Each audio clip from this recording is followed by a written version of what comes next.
જય હિન્દ અને જય ભારત મિત્રો। પહેલાં હું તમારી સામે એક વિડીયો ચલાવી રહ્યો છું। પહેલાં એ જોઈએ પછી એના વિશે વાત કરીએ આપણે। તો મિત્રો તમે જે આ વિડીયો જોઈ રહ્યા છો તે સુરતના પુણે વિસ્તારમાં આવેલા સદવિચાર હોસ્પિટલનું છે કે જ્યાં નિકિતા ગોસ્વામી કરીને દર્દી હતા તે તેના 2 બાળકોને જન્મ આપીને મૃત્યુ પામેલા। આ બનાવ બનેલો છે એવું જાણવામાં આવ્યું છે કે હોસ્પિટલ કે ડૉક્ટરની બેદરકારીના લીધે થયેલો છે અને આ એક નહીં, આવા બનાવો અનેકવાર અનેક હોસ્પિટલમાં કે અનેક શહેરોમાં બનતા હોય છે। તો ચાલો આપણે આજે જાણીશું કે આવી પરિસ્થિતિમાં તમે કયા કયા પગલાં લઈ શકો છો અને કાયદો તમને કઈ કઈ રીતના મદદરૂપ થઈ શકે છે।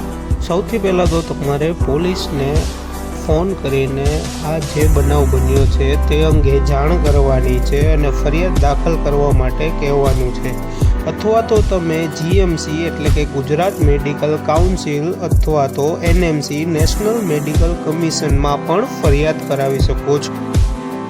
જો મૃત્યુ પામનાર વ્યક્તિ એવી વ્યક્તિ છે કે જેના લીધે તમે આર્થિક નુકસાન ભોગવી શકો છો તો તેના માટે સિવિલ કોર્ટ કે કન્ઝ્યુમર કોર્ટમાં અલગથી વળતરનો દાવો કરી શકો છો।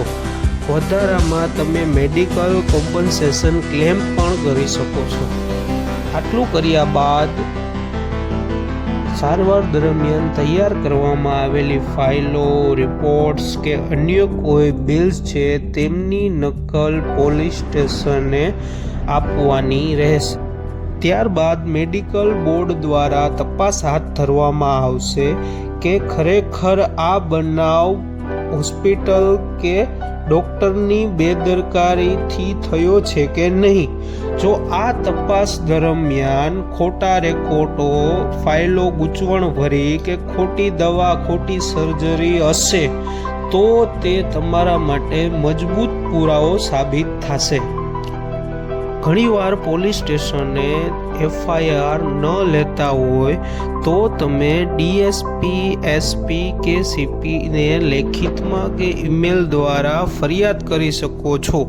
CRPC 154(3) મુજબ એસપીને તમે અરજી આપી શકો છો, તે સીધી એફઆઈઆર રજીસ્ટર કરાવી શકે છે તથા તમે જિલ્લા કલેક્ટર પાસે લેખિતમાં ફરિયાદ આપી શકો છો। જો તમે ત્યાં સુધી જવા માટે સક્ષમ ના હો તો તમે ઓનલાઈન એફઆઈઆર પણ કરાવી શકો છો કે જે આપણે રાજ્ય પોલીસના ઓનલાઈન પોર્ટલ પર થઈ શકે છે।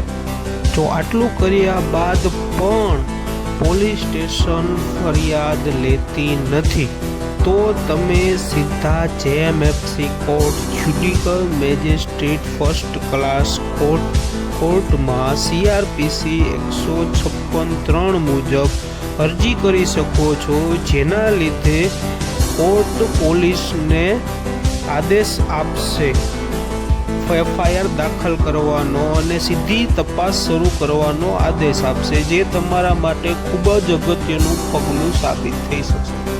ઘણીવાર એવું થઈ શકે કે તમને પોલીસ સ્ટેશન અથવા તો મેજિસ્ટ્રેટ તરફથી સહકાર ન મળતો હોય તો તમે હાઈકોર્ટમાં રીટ પિટિશન આર્ટિકલ 226 મુજબ દાખલ કરી શકો છો, જેનાથી હાઈકોર્ટ તરત એફઆઈઆર કરવાનો આદેશ આપશે।